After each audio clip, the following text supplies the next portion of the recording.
Clinton Coen, 4611 South Washington Court. In the name of full disclosure, I would like to say that I was a former city council candidate and will be another one in the future.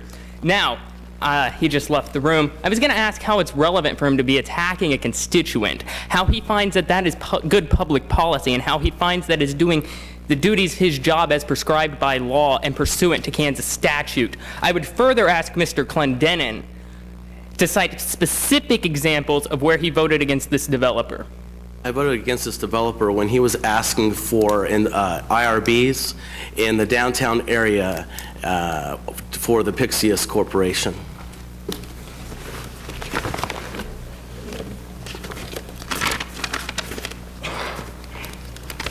Can you tell me what date that was? No, but I'm sure that we can go back and find the date for you afterwards if that's what you desire. All right, that would be appreciated. I also have to comment on the economic analysis of these. It only seems like a partial economic analysis because you're only covering explicit cost. You're not covering the implicit cost, the what-if analysis. What else could be done with this money? Where could this money go besides going into a TIF district? Like the schools, for example. The schools are having to cut their budgets. Children's education is being affected by decisions being made by this council and the school board regarding TIF districts. And recently I've heard a lot of negative comments about the state of the recently repaired 47th Street, dealing with standing water and aesthetics. The road looks patchy, and in other areas where they would have put a cement retaining wall, they put up a wooden fence. It doesn't seem comparable to other parts of town. Thank you. Any questions? Yes, I have a question for you. I'd like for you to explain to me how TIFs actually work. It's a tax increment. No, tax increment in what way? How does it work? Taxes increase, it takes the money that's increasing. Exactly. Exactly. So that's the money that should be going to the city. So if there's no development happening, then what? There's no taxes. So what you're doing and what these citizens are asking is for us to help them to be able to make a way for them to be able to increase additional taxes so that they can be spent. But everything below that particular line of what's actually being received today, those are spent through the entire city. So how do I get one of those? Well, first of all, I would imagine go find you someone that has the financial backing, because I don't think you do, and to be able to find a project that you're wanting to work on, an area that you're wanting to develop, and come to the city council and say, you know, I want to improve the quality of life, I want to do some things over in a particular area, and I have a project that I would like to work on, and then you apply, and you go through the exact same process that everyone else does. Does that involve a campaign donation? At no point in time has any TIF involved any type of campaign donation, and I'm not sure exactly where you're getting this from, but you're terribly mistaken. We're talking about how to create a TIF. We're not talking about a campaign. You have plenty of time to talk about a campaign when that time comes for you to run. I find it clearly relevant to the topic here, sir, because it's a conflict of interest.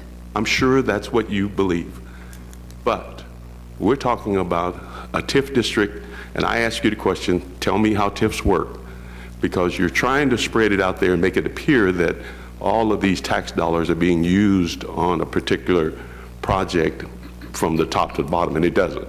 It's after the TIF district has been created, the revenue that's actually been generated above and beyond what is already allocated.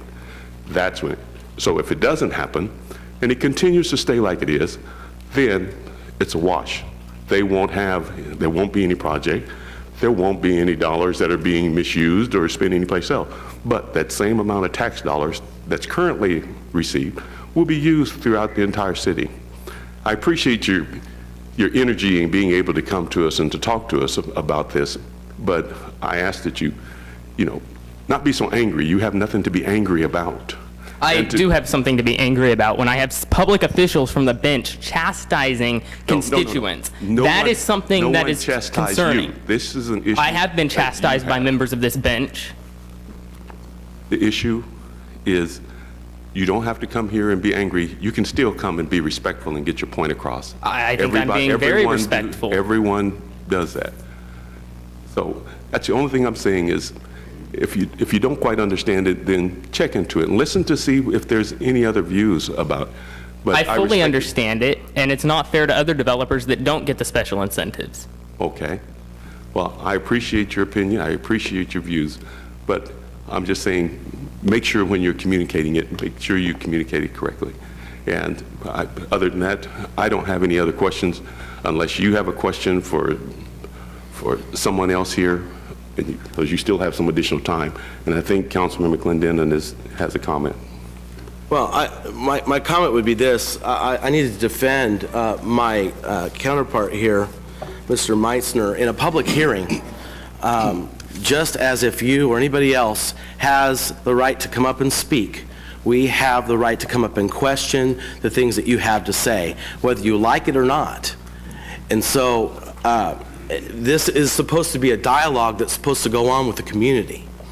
And, you know, I don't understand this thought that as elected officials, we don't get to say anything from the bench, especially to have some sort of dialogue. So whether you like it or not, or you like the tone of the dialogue, we are very fortunate that we're not in the British Parliament right now, because we'd be throwing punches. All right, so let's kind of have a perspective about what's going on here. Secondly, as far as the aesthetics improvement that go on down on Broadway, the weather has turned quite bad, and they haven't been able to complete all the aesthetics, the plants and the trees that they want to put up. And so that's what's delaying that, since you gave a concern about that. There's a lot more to say, but I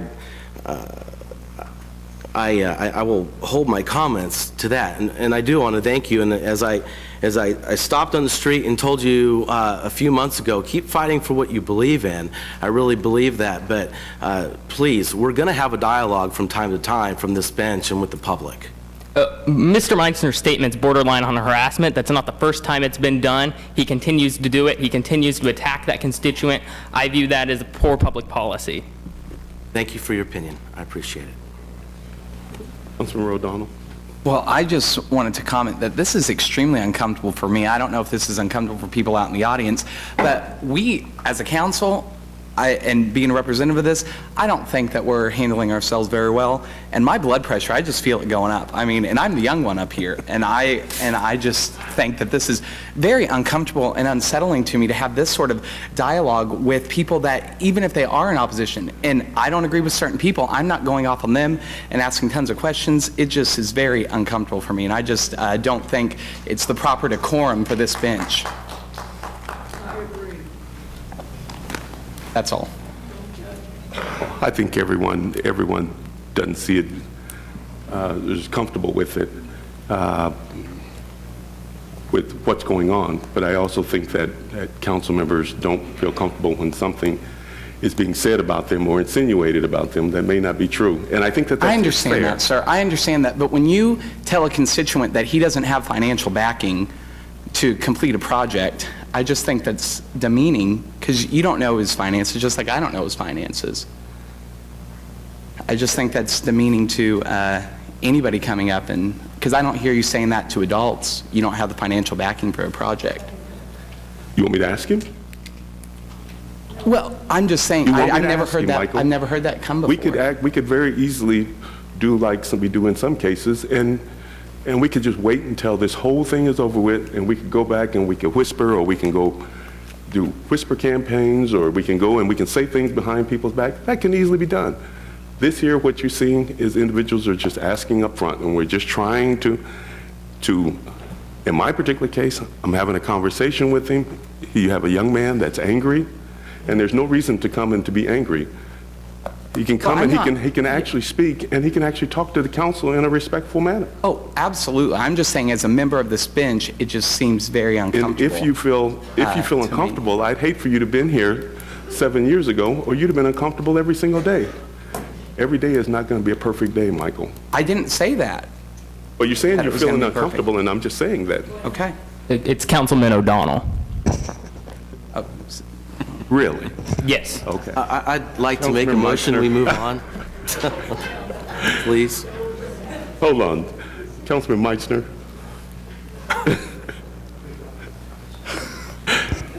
Mr. Coen. You're not helping me, Clinton. You're not helping. Mr. Coen, I know you mentioned something to me. I've never challenged you. If my points with the previous speaker was is just to clarify facts. And I think if you go back, if the words seem to be disrespectful to him, it really is when somebody takes a leadership or a position of information in the city, publicly, with writings, whatever. All I'm trying to do is help them be honest and fully disclose with their information. That's all my questions have ever been to the previous speaker. It appears like harassment, especially when you do it week after week after week. I didn't do it week after week after You've week. done it at least 3 times that I know of. This is the third time. Okay, well, I'm just clarifying what your interpretation of harassment is fine, but it's if you go back and watch, I don't believe it's anything but clarifying facts. So, thank you. Any other questions? Thank you. Thank you.